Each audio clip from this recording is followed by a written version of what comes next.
That was all in here.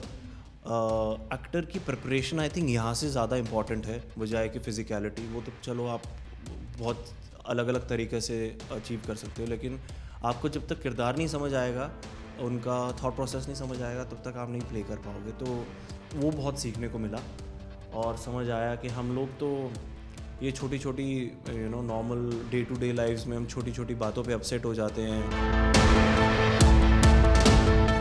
जी देखिए, मैं तो ये मानता हूँ कि कोरोना वायरस आप प्रिकॉशंस ले सकते हैं, उससे ज़्यादा आप कुछ नहीं कर सकते. आप पैरानॉइड मत होइए कि वायरस है. देखिए, तो पहले तो जानना चाहूंगी, वेब सीरीज आ रहा है आपका, कितने ज्यादा एक्साइटेड हैं? क्या कुछ दिमाग में था जब सीरीज आ रहा था, और क्यों आपको लगा कि यही आपको पिक करनी चाहिए? जी मैं एक्चुअली हमेशा से चाहता था कि मैं कुछ आर्मी ऑफिसर टाइप का किरदार निभाऊं, क्योंकि मुझे वो यूनिफॉर्म में जो मेन होते हैं वो I find them very handsome. just the way they stand, they conduct themselves, the body language, etc. So somehow I think most boys would probably have this dream of playing an army personnel. And NSG तो I had not known, only I had only heard about Black Cat Commandos. मुझे पता नहीं था कि, and I knew that they were the last intervention force, लेकिन उसके अतिरिक्त मैं नहीं जानता था. पर ये सीरीज़ जब मैंने करनी शुरू की, when I first got the call, I started looking into it. I started reading about what NSG is all about, and I said, wow, yaar, these are like some really powerful heroes. I literally, जैसे बोलते हैं ना कि एक लपक लेना opportunity पे, मैंने वैसे ही मैं I just pounced on it. And this character that I have been asked to do is of Rohit Bagga. He is someone who is extremely responsible as a soldier, who has not waited for anyone to call him in adverse situation. कि वो छुट्टी पे गए हुए थे और अपनी family के साथ बैठे हुए थे. जैसे ही उनको पता चला कि the country has suddenly been hit by this adversity, this tragedy, very unfortunate circumstance. तो उन्होंने गाड़ी उठाई और वो निकल लिए, और जब वो रास्ते में थे तो उनके सीनियर का फ़ोन आया कि तुम आओ वापस, तुम्हारी छुट्टी कैंसिल की कर दी गई है. And he said I am already on my way. So he is just like someone very righteous and who wants to who would happily give his life for the nation. So I really enjoyed playing that character, and I got to speak to him also on the phone, and I thought, यार पता नहीं, ऐसे जो heroes होते हैं उनकी आवाज़, real time heroes, उनका एक अलग ही ऑरा होगा, उनकी अलग ही तरह की आवाज़ होगी. But he sounded absolutely normal, just like I told him, I said, yeah, you sound like me. He says, I'm your age only. I'm like, you only. So I said, yeah, this is amazing. I mean, the heroes are also normal people. They just go and do heroic things in their lives, and that's what makes them hero. They do extraordinary because of their willingness, their determination. They go the extra mile and they work hard for it. And in this case, he's gone and done what is supposed to be done. NSG की जो line है वो, मतलब उनका जो वो रहता है ना, like their how to say, they believe in this mantra that the job has to be done and it will be done, no matter how. No excuses, no explanations. The work will be done. Mission will be completed. So yeah, I mean, any actor would be excited to play a part like this. Okay, Vivek, आपकी जब बात की जाए तो किस तरह से modify करना पड़ा खुद को? जैसे आपने कहा इतना ज्यादा एक्साइटिंग था वो सुनकर ही, जब आपको लगा कि कितना ज्यादा हीरोइज्म दिखाई दे रहा है, जी. तो क्या आपने अपने आप में मॉडिफाई किया उस चीज को प्ले करने के लिए, पोर्ट्रे करने के लिए उस चीज को? मेरा जो मॉडिफिकेशन था वो फिज़िकल ना होके, क्योंकि फिज़िकली तो मतलब ठीक ठाक ही हैं, फिट ही हैं, मतलब इतने सालों से वर्कआउट कर रहे हैं. तो I was looking the part. There was no problem in terms of the looks. What required, the little preparation that was required was कि आपका इमोशनल, क्योंकि मेरी फैमिली में मेरे दादाजी जो थे वो आर्मी में ज़रूर थे, बट उनसे मैंने कभी भी, मैं छोटा था और उनसे कभी उनकी, आई एक्चुअली रिग्रेट कि मेरी उनसे कभी इसके बारे में, उनके फ़ौज रिलेटेड जब वो सर्व करते थे उसके विषय में कभी कोई बात ही नहीं हुई. तो मैं किसी को जानता भी नहीं हूँ, मेरा फर्स्ट पॉइंट कांटेक्ट कोई है नहीं जिन्होंने सर्व किया है. तो मुझे पता नहीं था कि एक सोल्जर का थॉट प्रोसेस क्या रहता है। तो जो हमारे ये लेफ्टिनेंट कर्नल संदीप सेन थे, जब सेट पे आए, वो जो कि एक मेंटोर के तौर पे हमारे सेट पे आए थे, जिन्होंने ऑपरेशन खाबत हाउस लीड भी किया था, वो जब आए और उन्होंने बताना शुरू किया बिहाइंड द सीन्स की स्टोरीज़ के क्या क्या किस परिस्थितियों में किस तरह की कठिनाई इन्होंने ये लोग जूझे और इनको क्या परेशानियां आई, तो वो that was all in here. Actor की प्रिपरेशन आई थिंक यहाँ से ज़्यादा इम्पॉर्टेंट है बजाय कि फ़िज़िकलिटी। वो तो चलो आप बहुत अलग अलग तरीके से अचीव कर सकते हो, लेकिन आपको जब तक किरदार नहीं समझ आएगा, उनका थॉट प्रोसेस नहीं समझ आएगा, तब तक आप नहीं प्ले कर पाओगे। तो वो बहुत सीखने को मिला और समझ आया कि हम लोग तो ये छोटी छोटी normal day to day lifes में हम छोटी छोटी बातों पे अपसेट हो जाते हैं। We feel broken, we feel shattered. हमसे किसी ने झूठ बोल दिया, हम कभी रोड पे किसी से लड़ लिए, या ऑफिस में कभी कुछ हो जाता है तो यू फील चीटेड, या ऑफिस में कोई पॉलिटिक्स कर रहा है, या स्कूल में या कॉलेज में।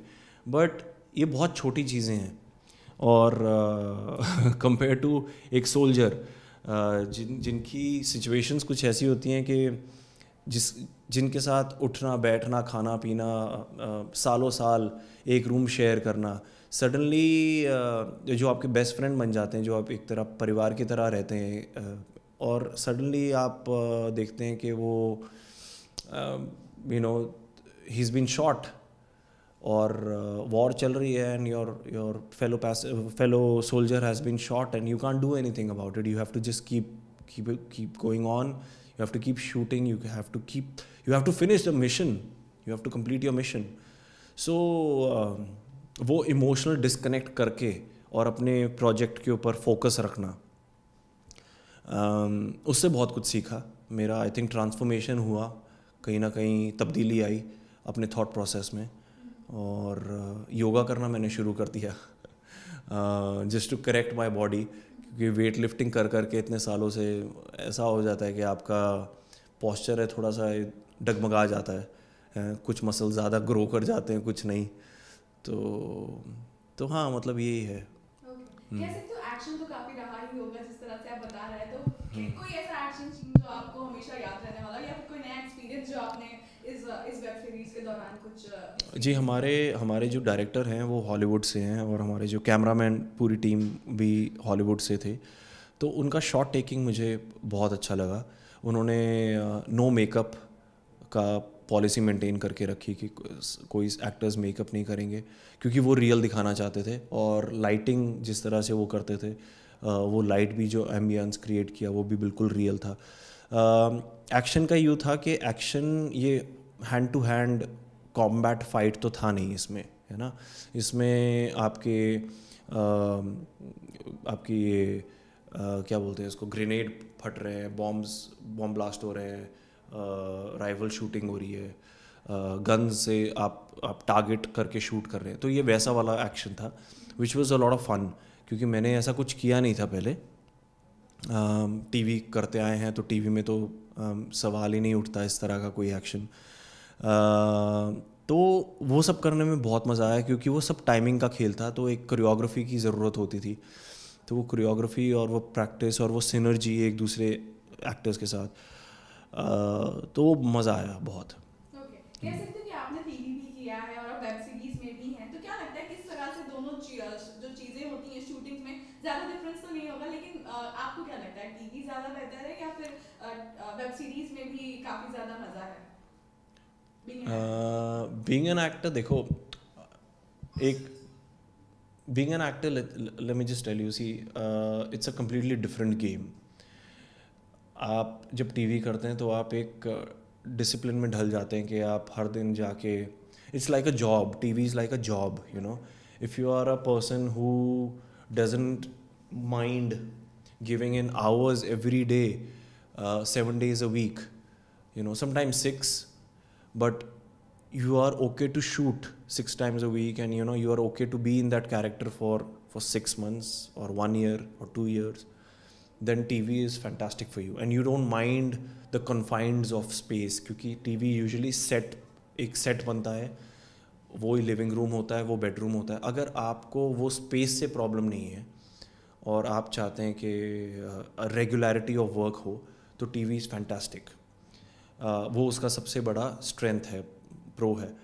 और वेब सीरीज़ का प्रो ये है कि उसमें अगर आप इस तरह के एक्टर्स हैं जो आउटडोर जाना पसंद करते हैं, जो सेट की लाइफ से बोर हो गए हैं, उनको अच्छा नहीं लगता है और वो रियल लोकेशन पे जाके शूट करना चाहते हैं, और प्रोजेक्ट भी छोटा चाहते हैं कि 3 महीने 4-5 महीने में ख़त्म हो जाए, तो and close to real also, तो आप वेब सीरीज़ के लिए ऑप्ट कर सकते हैं। मतलब दिस इज़ सब्जेक्टिव। मैं ये नहीं बोल सकता कि कौन बेहतर है कौन सा नहीं, but to each its own.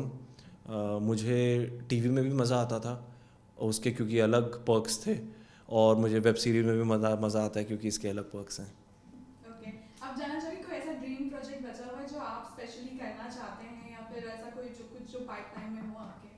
जी, मेरे तो सारे ड्रीम प्रोजेक्ट्स बचे हुए हैं, क्योंकि मैं तो बच्चा हूँ अभी इंडस्ट्री में। मुझे 5 साल ही हुए हैं और बहुत सारी आशाएं हैं, उमंग है कि मैं ये प्ले करूँ वो प्ले करूँ। तो अभी तो शुरुआती दौर है, तो अभी मैं what ever little that I can choose from, I normally choose it. ऐसी अपॉर्चुनिटीज़ रोज़ रोज़ नहीं आती है, तो मुझे जब ये मिली तो मैंने फटाफट उसे I said yes and I started shooting.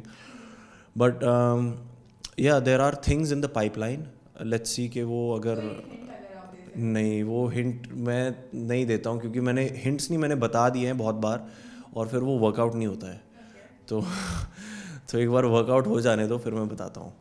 Lastly जानना चाहूंगी, इस चीज से काफी अलग बात, कोरोना वायरस काफी ज्यादा फैला, आपने भी पोस्ट किया था रिसेंटली, क्या कहेंगे, किस तरह से एक मैसेज आप अपनी तरफ से व्यूअर्स को देना चाहेंगे? जी देखिए, मैं तो ये मानता हूँ कि कोरोना वायरस आप प्रिकॉशंस ले सकते हैं, उससे ज़्यादा आप कुछ नहीं कर सकते। आप पैरानॉइड मत होइए कि वायरस है। देखिए, अब होने को कोई नहीं टाल सकता। ठीक है, तो आप घबराएं मत, खाली प्रिकॉशंस लीजिए। बहुत सारे प्रिकॉशंस हैं, जैसे कि हर दिन न्यूज़पेपर में आता है, हाथ साफ़ रखें, सैनिटाइज़ कीजिए, 10-12 बार धोएं, जितनी बार धो सकते हैं। हैंडशेक मत कीजिए। ये तो हमारी जो ये प्रथा है नमस्ते की, ये तो बहुत हमारा पुराना रिचुअल है। आई थिंक ये हमें अंग्रेज़ों ने जो हैंडशेक हमें दे दिया है, ये गलत हो गया है। This is actually not hygienic, and we should just resort to namaste all over the world, because it's clean, it's hygienic, and most importantly it's respectful, you know. Handshake doesn't show okay, yeah, it just shows that it's a what to say, it's a commitment, or it's just a greeting, it's a friendly gesture, greeting. But namaste is actually, namaste is a little bowing down, and you're saying, you are not beneath or you're not above me. We are all equal, but I still respect you. So we should just namaste everyone. Thank you so much. Thank you.